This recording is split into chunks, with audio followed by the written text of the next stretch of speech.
Com a aprovação da reforma tributária, o ITCMD já vai aumentar em diversos estados, agora na transição de 2024 para 2025. Mas esse aumento nos impostos não para por aí. Já tem propostas e projetos no Senado estudando aumentar o limite da alíquota do ITCMD de 8% para 16%. E dependendo do estado que você se encontra, esse aumento pode duplicar, triplicar ou até quadruplicar o valor do ITCMD a recolher na transmissão causa-mortes ou doação. E esse é um dos principais motivos que tem diversos clientes correndo para fazer um planejamento sucessório. Então hoje eu vou trazer aqui para você 2 casos de sucesso do planejamento sucessório para a gente ver certinho como que funciona esse serviço, como cobrar os honorários e também os erros comuns ao prestar esse serviço. Vamos lá. Bom, então primeiro, para a gente entender o que é o planejamento sucessório, ele é o serviço geralmente feito ali por advogados ou contadores, mas não tem nenhuma limitação. Qualquer pessoa que estudou o assunto pode prestar esse tipo de serviço, que é para preparar a divisão dos bens ainda em vida. Então, ao invés de você esperar o falecimento ali para os seus herdeiros definirem como que vai ser a divisão de bens, ter que passar por um processo de inventário, você pode preparar e planejar tudo isso ainda em vida. E o planejamento sucessório é justamente definir qual que é a modalidade mais benéfica para o seu cliente. Como que vai ser feita essa sucessão de forma a economizar honorários advocatícios, a economizar no ITCMD, ao não precisar passar por um processo demorado no judiciário de inventário, além da economia com custas e emolumentos cartorários. E se a sua pergunta é quem que é o cliente desse serviço, a minha resposta é simples. Qualquer pessoa pode aproveitar esse serviço, mas o mais comum, o público-alvo que tem procurado esse serviço, são pessoas geralmente ali com mais de 50 anos, com um patrimônio maior que R$500 mil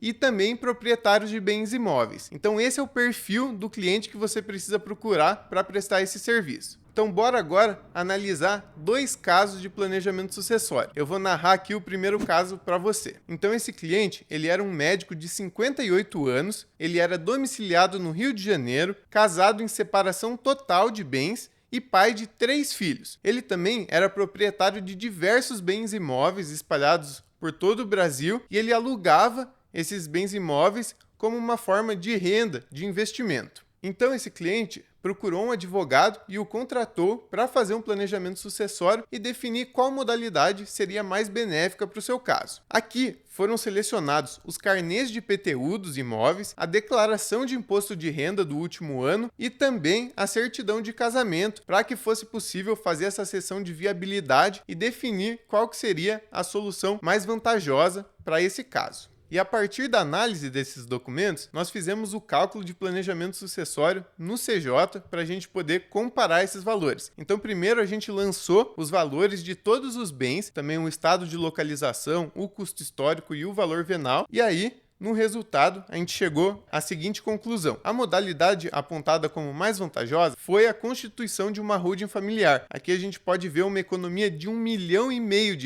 só em ITCMD e honorários advocatícios. Então aqui embaixo a gente pode conferir o cálculo de cada uma das modalidades de sucessão. E na holding familiar também apontou como estado competente o Alagoas, que teria uma alíquota menor de ITCMD, gerando uma economia ainda maior para esse cliente. Então, a partir disso, foi mostrado para o cliente esse cálculo, toda essa comparação e também explicadas as demais vantagens e desvantagens de cada modalidade sucessória. E com isso, o cliente pôde tomar uma decisão tranquila, sabendo que ele estaria fazendo a melhor forma para ele, que foi a constituição de uma holding familiar. Tanto porque já teria essa economia de R$1,5 milhão em ITCMD e honorários, quanto também foi explicado que geraria uma economia gigantesca no recebimento dos aluguéis. O imposto que incide sobre os aluguéis, como ele recebia na pessoa física, incidia na alíquota de 27,5% de imposto de renda. Agora, passando para uma empresa, uma holding familiar, a gente consegue reduzir essa alíquota no lucro presumido para aproximadamente 11,33%. Então diminui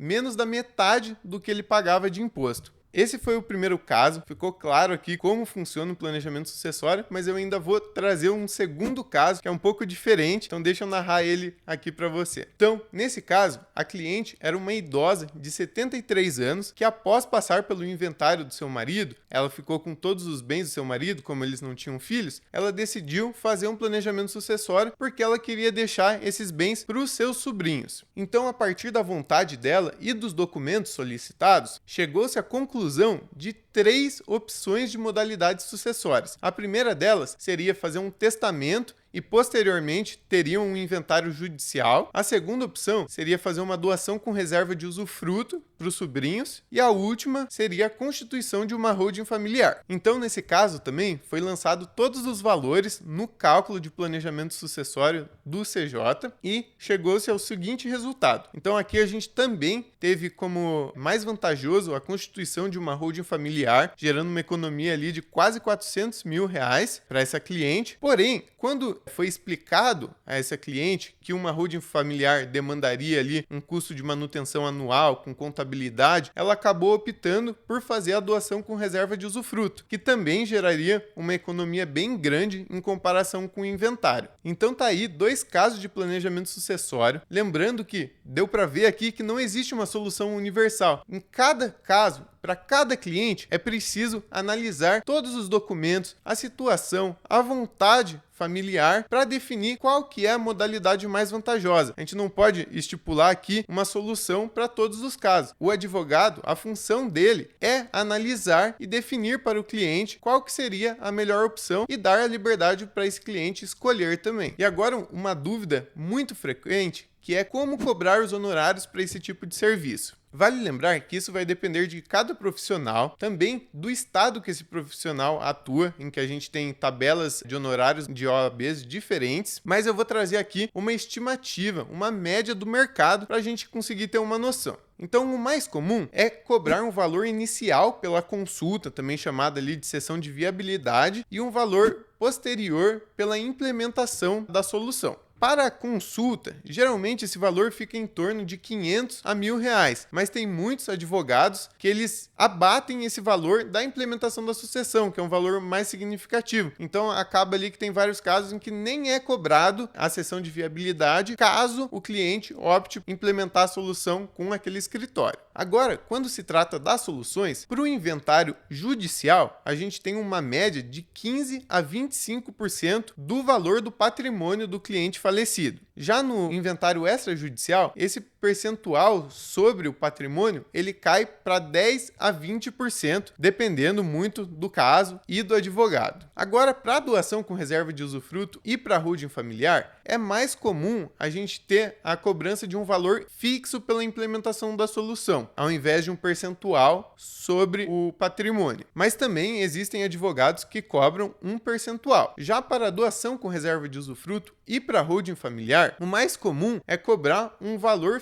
fixo pela implementação da solução. Existem alguns escritórios e alguns advogados que cobram também um percentual sobre o patrimônio daquele cliente, mas esse não é o mais comum. Agora, esse valor fixo para uma doação com reserva de usufruto, ele gira em torno ali de 10 a 25 mil reais, e para a constituição de uma holding, esse valor é um pouco mais elevado, entre 20 a 50 mil reais, também dependendo da complexidade do caso. E retomando o caso 1 e o caso 2 que eu trouxe aqui e mostrei como foi feito o planejamento sucessório, a gente teve no caso 1, que era do médico de 58 anos no Rio de Janeiro, os honorários cobrados ficaram em um total de 70 mil reais. Como era uma holding de 2 células, era uma solução mais complexa, então foi cobrado um valor maior por isso. Já no segundo caso, em que era uma simples doação com reserva de usufruto, foi cobrado o valor de 25 mil reais dessa cliente. Agora eu vou contar os 3 erros mais comuns ao fazer um planejamento sucessório, que acaba sendo o ponto fraco de vários advogados. Tem muito advogado que não presta atenção nesses 3 pontos e acaba tendo problemas futuros ali com seus clientes. O primeiro erro é não considerar o custo de manutenção da holding familiar. A gente sabe que por se tratar de uma empresa, ela tem algumas obrigações anuais, como com contabilidade, demonstrações financeiras e tributárias, e isso precisa ser explicado para o cliente para ele não ser surpreendido depois com valores que ele não estava esperando. Então, esse é um erro muito comum e que derruba muitos advogados. O segundo erro é não explicar para o seu cliente o risco da incidência do ITBI. A princípio, existe uma imunidade tributária em relação ao ITBI na integralização dos bens na holding familiar. No entanto, existem alguns municípios em que estão cobrando esse ITBI, então isso precisa ser explicado para o cliente. É óbvio que você pode questionar judicialmente essa cobrança do ITBI, porém, se o seu cliente não souber disso quando ele escolheu a modalidade sucessória, ele pode ficar insatisfeito com o seu serviço e sentir que ele foi enganado. Então, por isso que você precisa explicar tudo direitinho para o seu cliente e não cometer esse erro. Agora, o último erro, que infelizmente tem muitos advogados e contadores que não sabem, é não considerar a possibilidade de optar pelo domicílio fiscal mais vantajoso. Na holding familiar, por se tratar de uma empresa, você pode sim optar pelo domicílio fiscal. Então, você pode escolher um estado em que tem um ITCMD menor, você pode escolher um município que não estão cobrando o ITBI e escolher esse local